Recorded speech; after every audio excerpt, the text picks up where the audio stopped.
자, 우리가 아주 기본적인 이제 논문을 작성할 때는 그 데이터를 수집하고 그 데이터들이 분석에 적절하게 사용될 수 있는 가치가 있는 것인가, 아니면은 이 뭐 설문 같은 거를 통해서 얻은 데이터들이 뭐 제대로 잘 구성이 된 것인가, 이런 것들을 확인하기 위해서 본 분석에 들어가기 전에 타당성 분석이라든가 신뢰성 분석을 해야 되겠죠. 그래서 제가 요거를 하는 방법을 이 자모비라고 하는 오픈소스 통계 패키지를 통해서 할 수 있도록 설명한 적이 있는데, 그러면 이제 타당성하고 신뢰성 분석을 통해서 내가 적절하게 추출해내는 어떤 요인들이 있다고 하면 그게 이제 변수라고 할 수 있는데, 그 변수들을 분석에 투입을 할 때 특히 다중회계 분석이라든가 조절 효과라든가 매개 효과를 분석하는 경우에 이 독립 변수가 여러 개이면 이 독립 변수들끼리도 어떤 특별하게 상관관계가 높아버리면 이 설명할 때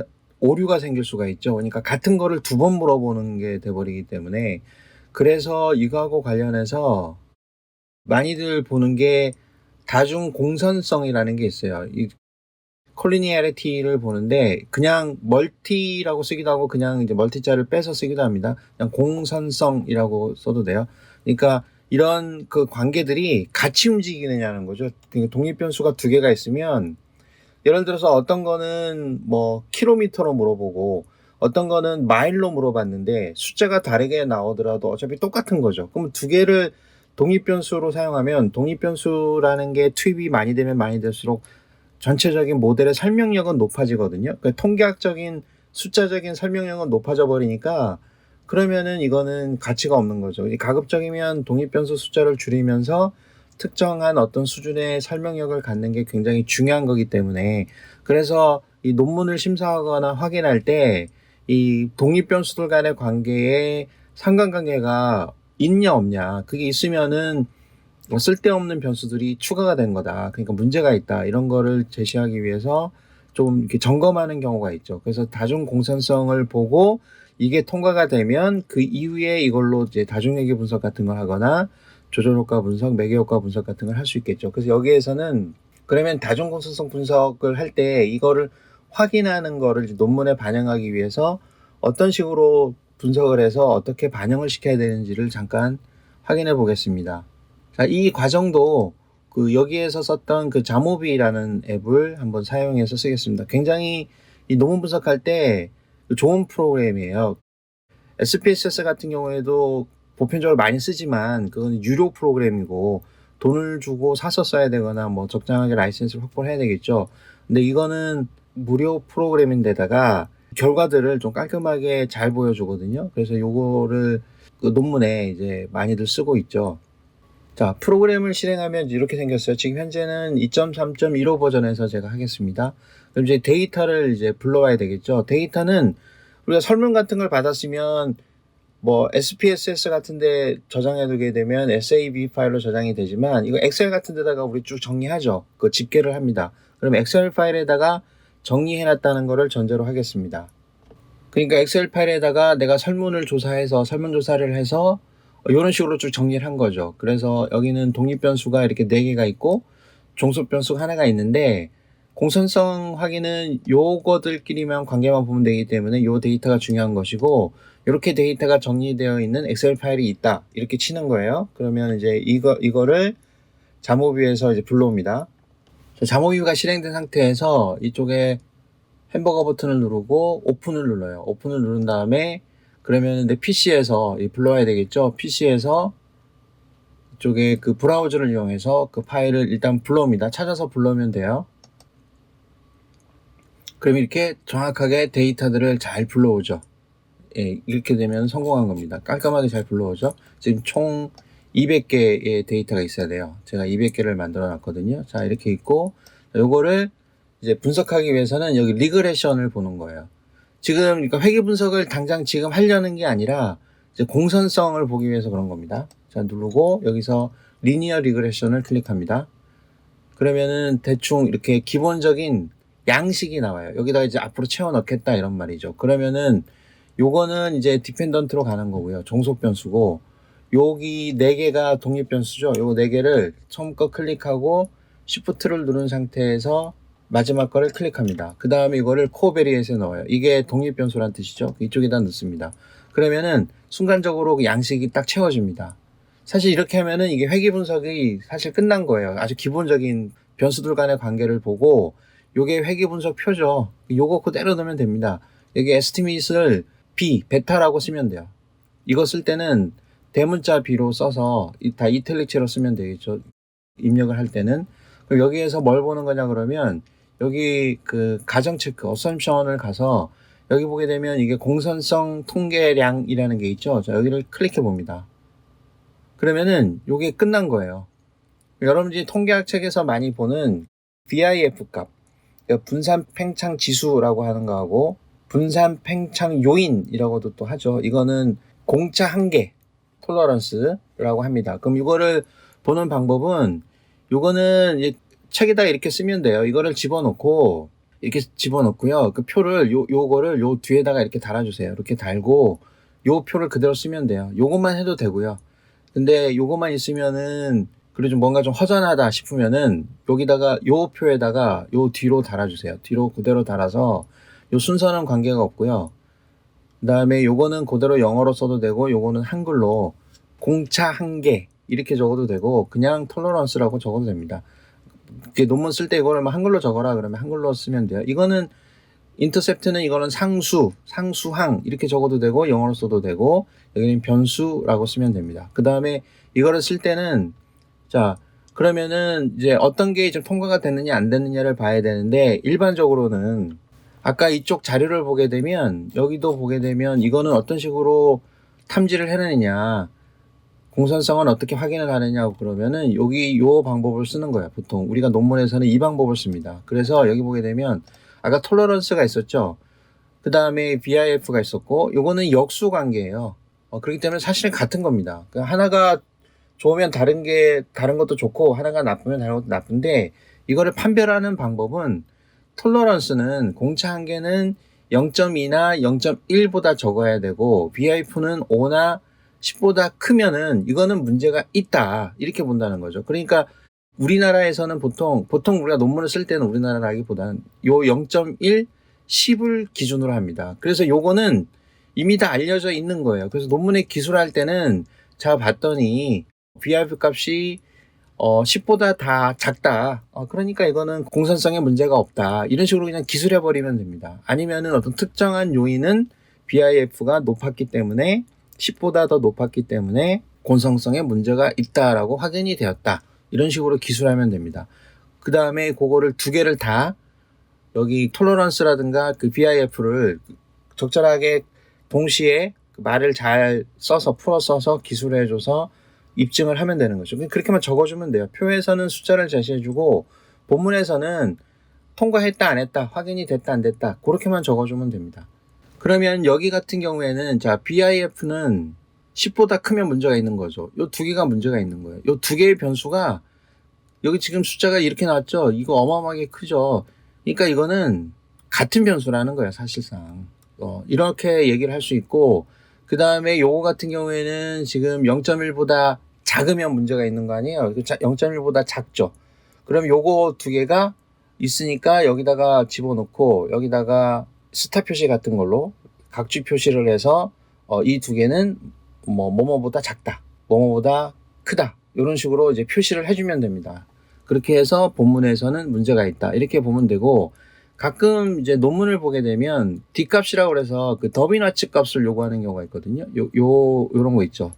더비나츠 값을 요구하는 경우에는 여기 오토 코릴레이션 우리나라에서는 이거를 자기상관이라고 하는데 여기 자기상관 개수가 있죠. 이거는 마이너스 1부터 1까지 상관계수니까 그렇게 나오는 것이고 요게 이 정도가 되면 괜찮은 거예요. 요거는 이 정도가 되면 괜찮아요. P값이 굉장히 높죠. 그렇기 때문에 이거 좀 문제가 있는 건데 요게 한 1.5에서 2.5 정도 사이 1하고 3을 넘어가 버리면 문제가 있는 건데 요거는 안정권이에요. 사실은 이 논문을 얘기할 때는 안정권인데 근데 이제 DW 통계량을 쓰는 그 전제 조건들이 조금 있어요. 여러분이 통계학 책이나 설명을 들으면서 나오는데 약간은 좀 전제 조건들이 있어서 아무 때나 막 쓰면 되는 거는 아니고 물론 이제 이 경우는 이제 설문조사를 한 거기 때문에 사실 써도 됩니다.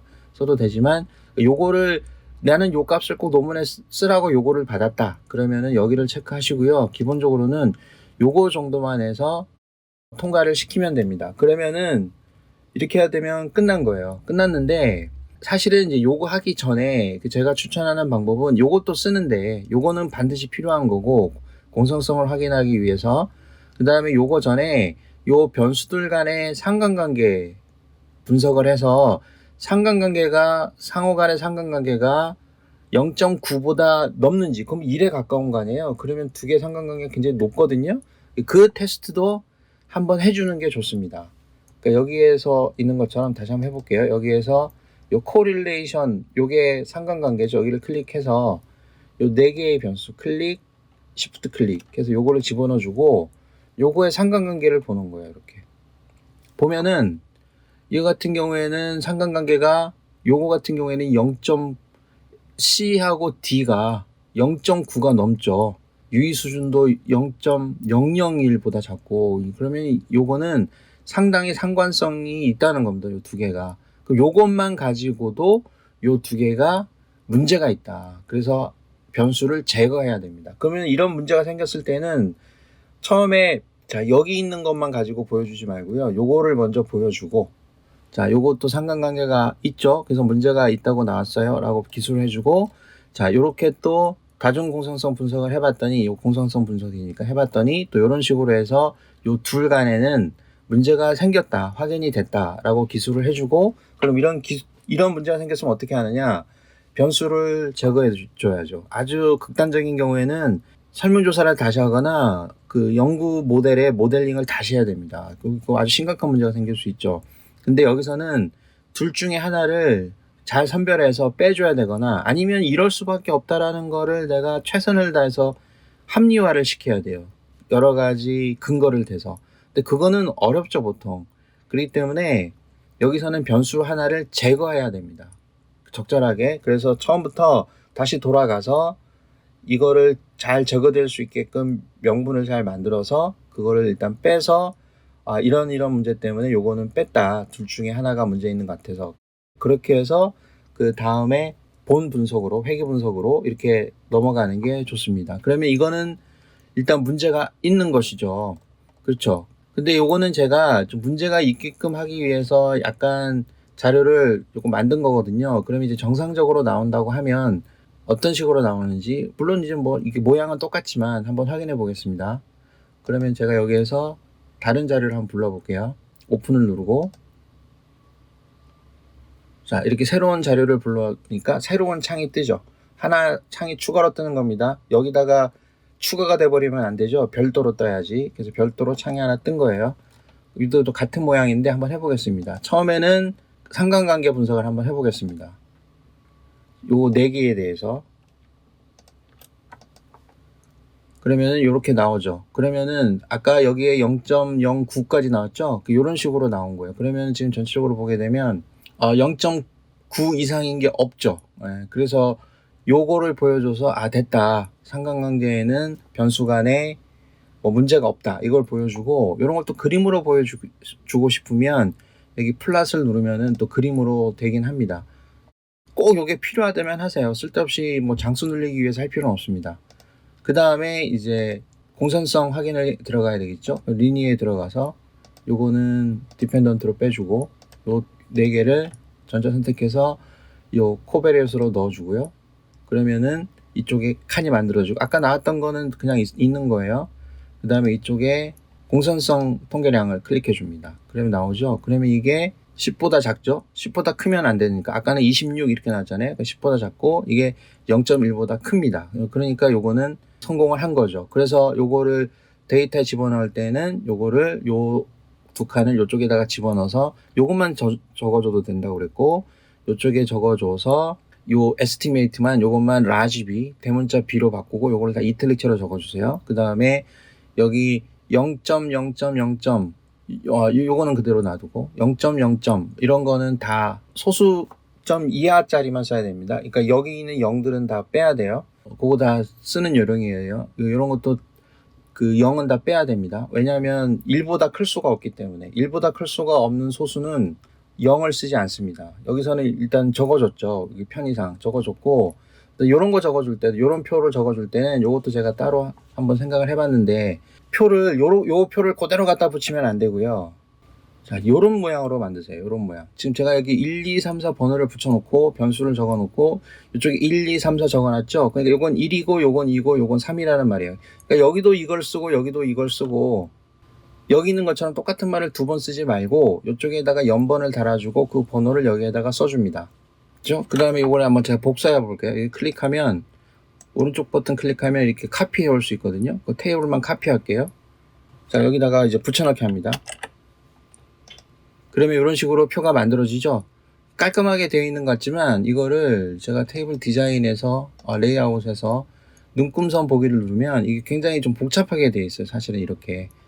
그렇죠. 그렇기 때문에 이런 거를 좀 보기가 어렵거든요. 그래서 정리해서 볼 때는 눈금선을 보기를 끄거나 그러면 선 자체가 어떻게 구성되어 있는지 제어하기가 힘들기 때문에 선을 보면서 해야 작업하기는 좋은데 지금 선이 좀 이렇게 복잡하게 구성이 되어 있기 때문에 이 표를 선택하고 여기 테이블 디자인에서 요거를 좀 기본적인 표 모양으로 바꿔주세요. 이렇게 바꿔주고 내가 필요 없는 것들 있죠. 필요 없는 것들을 지우고 지금 내가 요것만 필요하잖아요. 사실은 요까지만. 나머지는 그냥 쓰면 되는 것이고 요거를 카피해서 이런 데 와서 붙여넣기를 새로 합니다.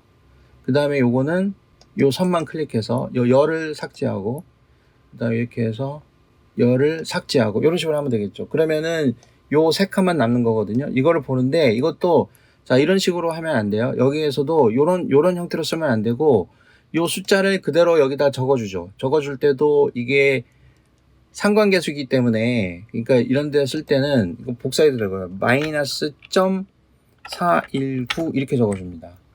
그 다음에 여기도 그러니까 p-value는 쓰지 마세요. 0.365 이렇게 적어주고 자 여기에는 마이너스 점 221 이렇게 적어주고 자 그대로 다 적어보겠습니다. 마이너스 0.041 이 복사해야 실수는 안 하는데 오타가 안 나죠.